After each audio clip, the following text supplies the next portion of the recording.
China's Ministry of Foreign Affairs threatened to sanction U.S. defense companies after the U.S. State Department approved 3 arms sales to Taiwan last week. However, the CCP's intimidation served no use.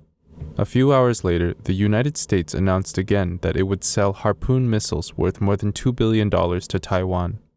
The Pentagon made the announcement on October 26th, saying that the State Department had approved another sale of 100 Boeing-made Harpoon coastal defense systems to Taiwan, a deal that has a potential value of $2.37 billion. The proposed sale includes 400 RGM-84L4 Harpoon Block II surface-launched missiles, with a range of 67 nautical miles. There are also drill-used missiles, 100 Harpoon launcher transporter units, 25 radar trucks, along with equipment, documents, technical support, and training. The U.S. Department of Defense stated that notification has been sent to Congress regarding the approved arms sale, and it is expected to take effect in 1 month. Taiwanese military analyst Chung Xiu-Li believes that the Harpoon system will enhance Taiwan's combat power against the CCP. In particular, it will be a big help for Taiwan's air and sea control. When we are capable of countering the attacks from China and making them pay a bigger price, they will naturally restrain from casually launching an attack on Taiwan.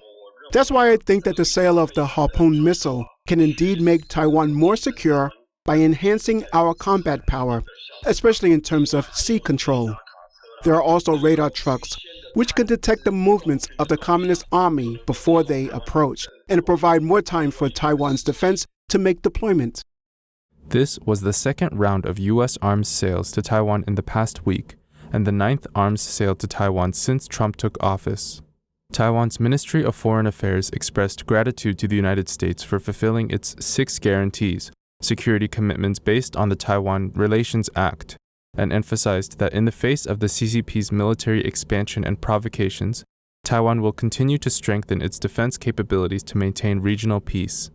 It shows that Taiwan has increased arms purchases to protect itself. In fact, Taiwan's fight against the CCP is to protect its democratic political system.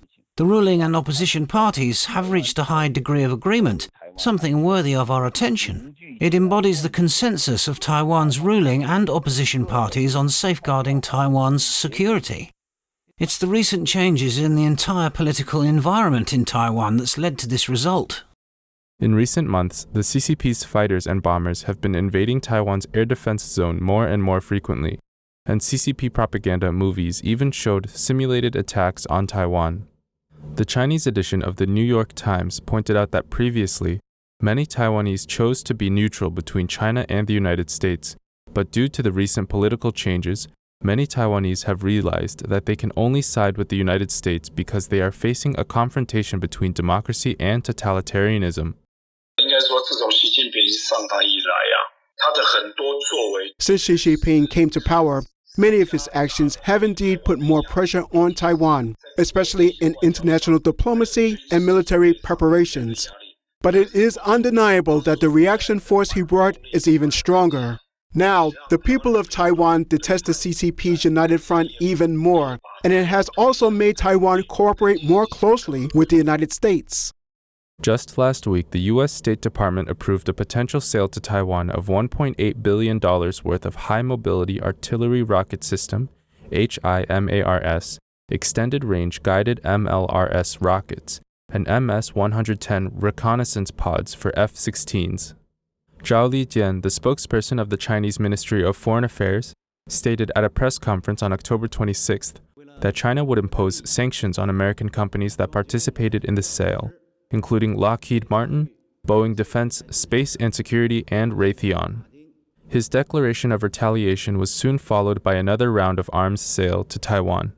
Current affairs commentator Lan Shu believes that the CCP may have learned about the new round of U.S. arms sales to Taiwan from different channels and hoped to put pressure on the U.S. before the official announcement.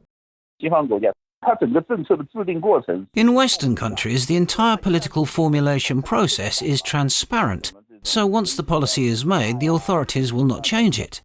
The CCP likes to influence foreign policies by threats, intimidation, declarations, etc., but these things have no effect.